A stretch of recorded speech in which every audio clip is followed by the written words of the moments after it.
Hi, my name is Laura Nadine. I'm a violinist and music teacher out of Toronto, Ontario, and this is episode 1.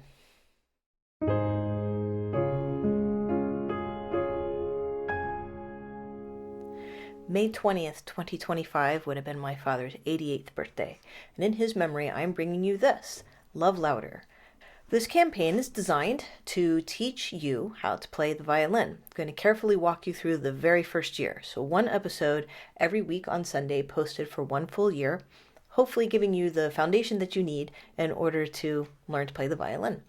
This episode is not going to cover a lot of technique. We're not going to get started holding or playing anything today. I wanted to help you get set up so that you could be successful. So the first thing that you're going to need is a violin.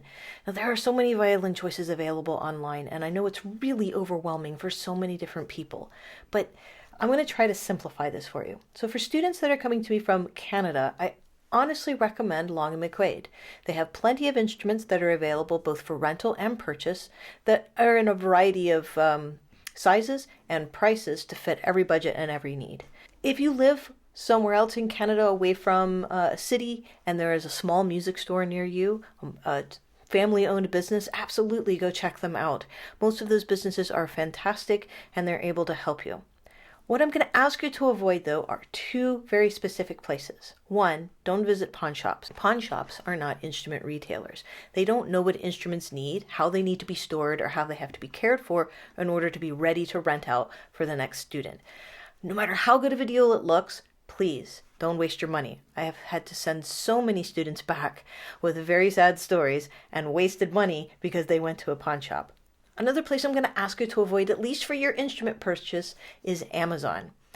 Amazon has a lot of retailers and some of them are very reputable, but it is impossible to be able to tell the difference on Amazon. You really need to be able to know what you're buying before you go into a venue such as Amazon. Violins have to be set up in a very particular way. It's a very difficult instrument to learn how to play, and any of the small details that can be off, the height of the strings, the set of the bridge, how far apart the strings are, all of those things need to be set just right in order for a beginner to have a successful start. We're not really worried about you getting super high quality instruments. You don't have to put a lot of money in first, but be prepared. If you're buying a violin, you're going to be spending north of $300 Canadian. And if you're renting, you're probably going to spend anywhere between $30 and $45 a month in rental payments. If you're in the US, I'm going to strongly suggest Shar Music or Southwest Strings. Both companies are online, but they are family owned. The instruments are very nice quality, even their lower cost instruments. And at least with Shar Music, you can actually rent a violin from Shar online. So however you want to get started, those are my top recommendations. Now I'm going to go ahead and mention right now, just as a side note, I do not have any sponsors for this video. Nobody is giving me money to talk about their retailer. These are retailers that I have personal experience with after my 32 years of teaching music. These companies are consistent with what they provide and give students incredible instruments to get started with. You may have noticed right here in my lap is my little buddy. This is Coda. You're going to see Coda show up a lot in these videos. She's the musical cat and she really likes to be a part of anything that I'm doing. Okay, next thing. People usually ask about something called a shoulder rest. A shoulder rest is this item that attaches to the back of the violin. This is just one style of a shoulder rest called a koon. This is a completely personal thing. Some people really benefit from these and some people don't like them at all. There's also many different versions that you can get, play-on airs and cushions, but the most important thing for you is going to be, can you put your violin up between your collarbone and your jawbone comfortably without bending your neck over or squeezing too hard? This is something that we need to work on so that your instrument feels secure and comfortable, well, as comfortable as a chunk of wood under your chin can be. Next thing that we're going to be looking at is favorite apps and tools. There's going to be things that you're going to need to be able to do on your own as a beginner in this distance learning environment that when you're in a room with another teacher, they usually help you with these things. And that is being able to tune and being able to understand rhythm and tempo. So my favorite tools for those 2 things are Metronome Online and Pro Guitar Tuner. So Pro Guitar Tuner is a tuner that you can get on your phone, on a tablet, and it's also available online. They have, despite its name, a violin-specific tuner. Now there is a free version of this that you can use for ads, or you can pay a small fee and get an ad-free version. What is nice about this particular app is that when you play your string, it detects what you're playing and tells you whether or not you are too high or too low so that you can make an adjustment to tune your instrument. Until you've trained your ear to understand the difference between all of these strings on the violin, this is a great way to go. Metronome Online is a wonderful resource as well. It's difficult to understand tempo especially when you're new at this, and most of us don't have clocks ticking 60 beats per minute in our homes anymore, so we don't have any reference for these things. Metronome Online will be a great tool for you to use in order to practice when it comes time to learn how to put your songs into a steady rhythm. Musictheory.net is my last favorite app and tool. It's available online. For those of you that want to get into the music theory a little bit early, you can head to musictheory.net. It is a free website put together by music teachers. It takes you all the way through musical theory. Now, we're going to do a little pause here. I'm a very different teacher. When it comes to teaching the violin, viola, and cello, in my professional experience and opinion, starting too early with music theory can be really confusing just for string players. And that's because string players don't start in the key of C. Violinists especially. We start with particular finger patterns. We usually start in A major. When you're trying to learn music theory is based in C major. It's based on the piano. It's based on an instrument that is laid out with all of the keys in front of you, and it's structured in octaves. That can be really confusing for a beginning violinist. I find that after you get a little time under you and you understand how your fingers work on the violin and you learn to label those notes, delving into the music theory a little later, your brain is primed and ready to understand how it fits into a system that is different from ours. That's my little rant. You do with it what you like. Okay, how about those of you who are like, I don't want any screens, no more iPads. I really want to go kind of low tech on this. That's great. There are plenty of things that you can get. Korg makes a wonderful metronome. It's a small box, and they even have one that has a tuner built into it. 2-in-1 is great.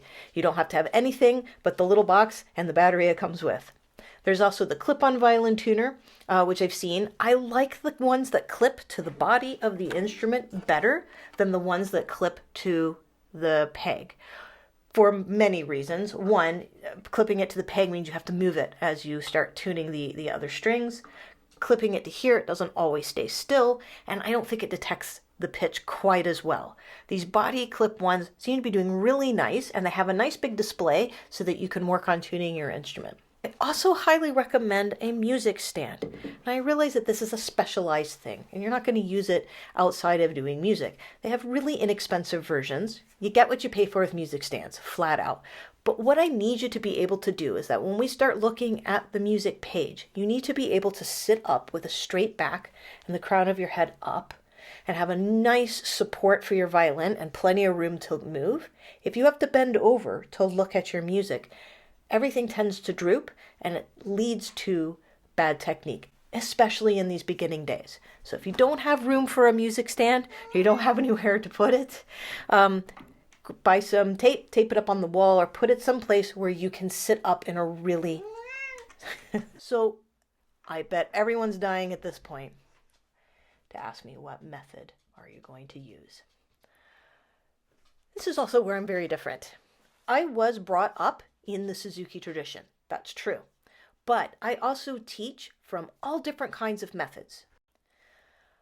I have found that there are so many different approaches and so much out there. Each student is actually very unique in what they need. On my website at studio.lauranadine.com/lovelouder, link is in the description, you can see a full list of everything that we're talking about today, including the books that I like to use. 3 of my favorites are, yes, the Suzuki books. I really like that Suzuki books come with recording. The Suzuki books are very concise. They don't have a lot of drawings and things in them. There's just basic music. And the progression through the first book is a little quick-paced, but really good for most learners. For those of you that are having trouble reading music, don't worry. We'll address that problem later. Some other methods that I really like to pull from are Essential Elements and Quick Steps for Note Reading. What's nice about the Essential Elements book, designed to be used in a school orchestra setting, they are a little bit more self-guided. They have some pictures and some explanations of how the instrument works, allows you to work on pizzicato and playing some more on the center strings, the A and the D string, which are our middle two strings. Suzuki tends to focus on the A and the E string. They also focus right away on tone production, bow, and ear training. Combining these two methods together and using a little bit of each actually makes you a very well-rounded player. For those of you that want to jump right away on note reading, Quick Steps for Note Reading is my favorite, especially for violinists. It breaks down the reading by the string. So you learn to read really well on E string and then move to A string, combine those two strings together, and then move to a new book to learn the lower strings. It's very slow, you read one line at a time, and it is easy to use at home and self-check if you're getting it right. All right, so I've just given you a big list of stuff. Some books and things to consider. These are just my favorites. I'm going to give you everything you need except the violin. You're still going to get that. But I'm going to provide PDFs of the music that we're working on that are marked special with my color code system. This color code system is designed to help students be able to identify the notes without being able to read them. Now, before you start yelling at me about making lazy players, I'm going to give you two really strong points to support what I'm doing. One, I believe in the universal classroom. I wanted to make sure that all of the things that I provided were usable for as many people as possible. I make all of my things with universal design to the best of my ability. There are students who read notes well but have problems with dyslexia, or they have vision issues, or they're relying on a support system at home for someone to help them learn. Especially for my non-speaking population, the color code system on the notes has been fantastic in helping support that learner so that they can learn to play the instrument. Now don't worry, if you want to delve into the music theory and the note reading, provided resources that are great at supporting that. And we will talk about a little bit as related to the violin and necessary for learning whatever it is that we're going to learn. My second argument against that I'm making lazy players is that if you look at any teaching method all across the board, there is some sort of learning aid that's included in learning the music. Sometimes it's writing the letters and just the numbers for piano players, or they put the letters inside of the notes. It's a complex system, it's a whole new language, and learning all of this at once can be very overwhelming. These supports that we put in the music, these are supports. They're not meant to be there forever and to take away your ability to learn. There's no need to make this any harder than it already is. We need to make sure that we're making the entry level of something this complex as obtainable by as many people as possible, and then you can do the work after that to decide how much of that knowledge you want to take on. It really does depend on what you're going to end up doing with the violin. Are you going to play it for the rest of your life? Are you going to make it a part of who you are? Fantastic, great if you want to. But there might be those people that put in a couple of years and decide, you know what, this really wasn't for me, and that's okay too. So what you decide to invest in is up to you. But using aids, any kind of aids, do not make you lazy players. Please don't give in to any of that. The things I want you to focus on in this first year are tone, intonation, and technique. The violin is a complex instrument. It has a lot of little tiny details that we have to cover. Every one of these fingers is going to have a very specific job. And it's difficult to focus on that while learning to read at the same time for many players. So, support yourself in the way that you feel that you need to. My job here is not to make you a professional musician in a year. I'm not promising that we're going to even go through this quickly. I'm not promising you these 5 amazing things that you can do to be a great player with little effort, because I don't believe any of that stuff to be true. Now, all of that being said, learning the violin is a skill you cultivate over time, like reading or learning a language. I will not be making claims that you will learn faster or better than others, but what I can tell you is that I will give you the benefit of my 32 years of teaching experience and help you enjoy playing the violin. So, let's get ready to get started. Head over to my website, link is in the description, and there will be a list under episode 1 of all the things we talked about today. Where to get your instrument in both Canada and the US, getting your metronome, your tuner, and everything set up. On episode 2, we're going to have a lot to cover. I'm going to teach you 3 really important things: how to hold the violin, how to hold the bow, and how to tune your violin. It is really, really important that you are able to tune your violin. All 4 strings need to be in tune in order for your ear to develop in a way that's going to help you and support you as a violinist. Remember, this is an instrument with no frets. So we need to be able to truly learn how to hear when our notes are in tune. I'm going to help you with all of those things. Please head over to my website, get set up, and I look forward to starting with you learning how to play the violin next week. Have a good one. Postscript. I realized while editing this video that the camera I'm using right now, my webcam, is not gonna cut it for the future episodes. I can see that it's shifting its focus and not really giving you the best view. So I promise that by next episode I'm gonna have a better camera set up. So please like and subscribe so that we can get started next week. Have a good day. You're interrupting me, you know that, right?